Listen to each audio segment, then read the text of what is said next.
Hello everyone, our topic this week was requested by Lucas Bearbane. We'll be going over the Werewolves and other Lycanthropes from the Elder Scrolls franchise. Spoilers for Elder Scrolls Le Deux. So first things first, we'll primarily be discussing werewolves specifically in this video because that's most of what is seen throughout the Elder Scrolls universe.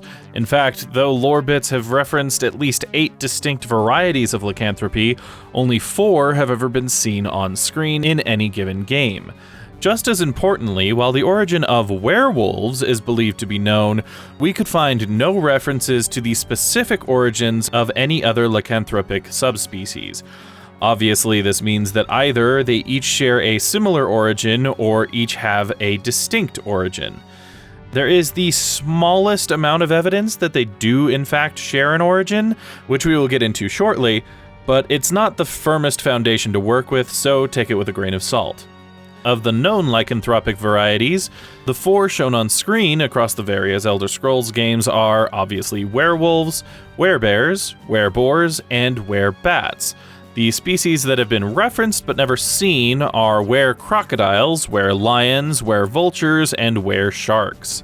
Werewolves are the most prolific subspecies as they can be found in nearly every corner of the world, while each of the other subspecies are rarer and most of them are said to be seen most commonly in specific regions. It is believed that werewolves, and presumably the other lycanthropes as well, were first created way back during the era of myths, a historically indeterminate period of time that ended when the peoples of the Elder Scrolls first began codifying their history into eras, first, second, etc., about 4,500 years before the modern time of the games. The first werewolves were said to have been created by the Daedric prince Hircine. The Daedric princes are immensely powerful beings that are alternately feared or revered throughout the world as gods, demon lords, or both, depending upon who you ask. This mixed PR bag is one that's been well earned, as there are a handful of genuinely benevolent Daedric princes, a handful of massively malevolent princes, and a good number that are just dangerously capricious, fickle, or particular about the way they do things. Hircine is, ironically, one of the less nasty princes, as while he isn't exactly a kind or benevolent being, he is a truly honorable one. He keeps his vows, doesn't generally put an evil genie twist on his bargains, and seems to truly respect those few mortals who can impress him, a rare trait among the princes. Hircine is Daedric Prince of the Hunt. He revels in the pursuit of prey and the act of hunting itself, not just the kill, but the chase, the contest of wits and wills between hunter and hunted. He is almost always depicted with a large wolf at his side, and this is because he considers the werewolves and presumably the other lycanthropes to be his children.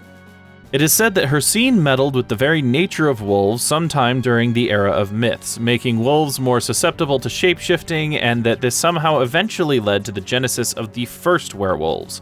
But even in the modern day, Hircine will occasionally bestow the blessing of lycanthropy upon his devotees, particularly great hunters, as reward or recognition for their prowess in life's great hunt. There are many versions of the afterlife in the Elder Scrolls verse, determined in part by a mortal's devotion to one godlike being or another. Each of the Daedric princes, Hircine included, rule a separate plane of existence, many of which function as afterlives for their devotees. In Hircine's case, among those spirits who will reside in his lands after death, it is said that he claims the souls of all werewolves, no matter where else they would have previously gone.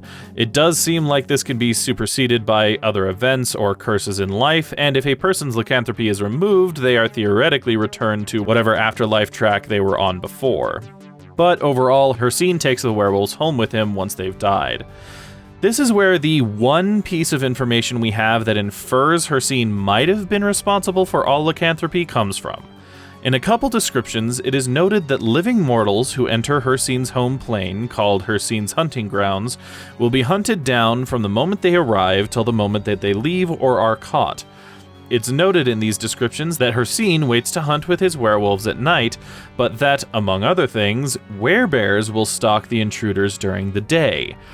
This is the only specific note of lycanthropes besides werewolves in relation to Hircine that we've been able to find, but the inference is that since he takes werewolves to him after death because he is their creator, that if werebears are present in the hunting ground, it's for the same reason. The logic follows that this would be true for all lycanthropes, but all of these ideas, including werebears being Hircine's creations in the first place, are still entirely conjecture on our part, so keep that in mind.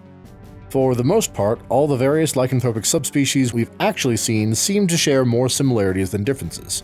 Obviously, they take different forms when transforming, and there is some indication that they each have their own kryptonite-like relationship with different plants. Elder Scrolls Werewolves, for example, find the plant wolfsbane to be poisonous, a nod to classic werewolf myth, while it's also said that a common practice for warding off werebears involves the use of canis root, a fictional plant native to the Elder Scrolls verse. Additionally, the variations just within different werewolf strains have led to so many differences in fur coloration, size, and power, and the duration or frequency of transformations that it would be foolhardy not to assume that other subspecies have similarly broad variations to their nature. Some werewolves shapeshift every night, some only on a full moon, others at will. Some transformations last minutes, others for an entire night, while others can last for days at a time. Some werewolves lose their memories of time spent in werewolf form, though most indications are that this is either temporary or only happens when the person in question is really fighting their lycanthropic nature. A werewolf, we assume that all information from this point on will more or less apply to each subspecies, will often manifest subtle traits related to their transformation in their normal form, with werewolves having been noted to grow hairier than they were before, or carrying the faint smell of dog, wolf, with them even when not transformed. When transformed, werewolves universally grow in size, often to half again or twice their original dimensions, shoulders broadening, muscles thickening, fur taking over their entire body, while sporting a wolf-like snout filled with razor-sharp teeth and claws on hands and feet to match.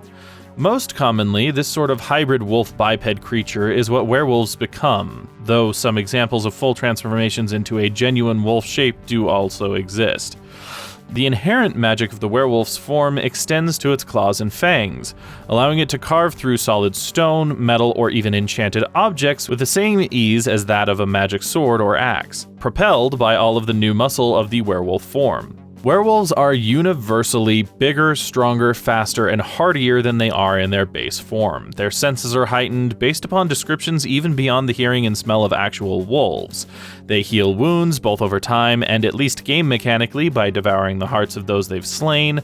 They're also virtually immune to diseases both in werewolf and regular forms. They are much harder to tire out than they would be in their base form as well, meaning a werewolf can often run down their prey with superior endurance, even if their enhanced strength and speed didn't bring down their quarry quickly. For all this power, though, a werewolf is far from invulnerable. Lycanthropy does come with drawbacks. Silver is especially harmful to werewolves, either inflicting extra damage or bypassing the werewolf's enhanced resilience and regeneration. Some versions of lycanthropy even maintain this weakness when in their base form. As previously mentioned, wolfsbane is poisonous to a werewolf, and interestingly, though as far as we could tell this is not generally followed through in game mechanics, in the lore, werewolves are much more susceptible to poisons in general than a regular person, with multiple notes on hunting werewolves suggesting the use of even weak poisons when available, as they seem to tear werewolves up from the inside out.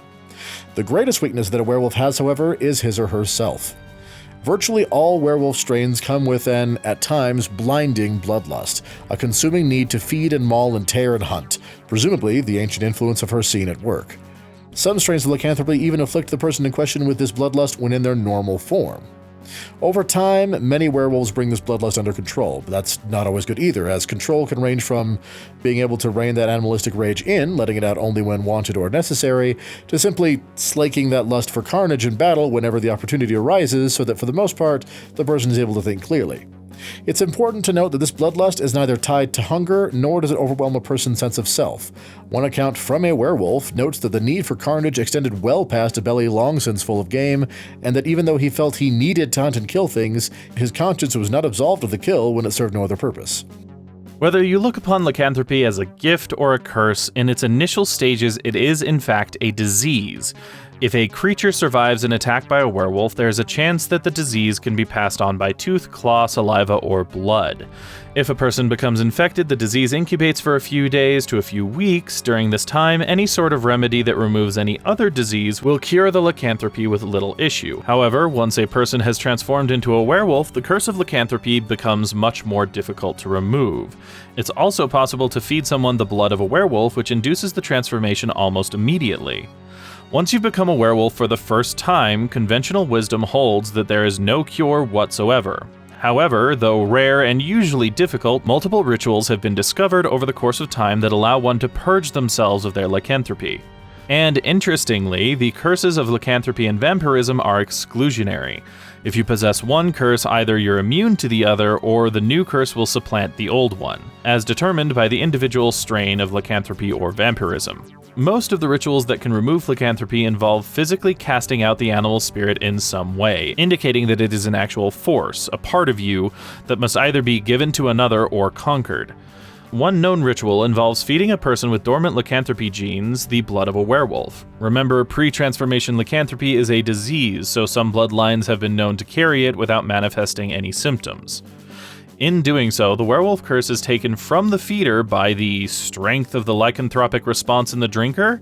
Another ritual involves placing your beast spirit into a corpse, which is revived with the spirit's power and must be slain, while yet another gives the beast spirit itself a mystical shape and form and must then be conquered in order to cure yourself. And that's basically lycanthropy. Animalistic rage monsters from the Elder Scrolls series. We hope you enjoyed this video. If you did, leave us a like and share it with someone you know might like it. If you have ideas for videos you'd like to see in the future, do like Lucas Bearman and let us know in the comments down below. If you'd like to see more videos, hit that subscribe button, and if you'd like to see our Let's Plays, follow that link in the description and subscribe to our Let's Play channel. In the meantime, this has been True Masters and Morons, signing off.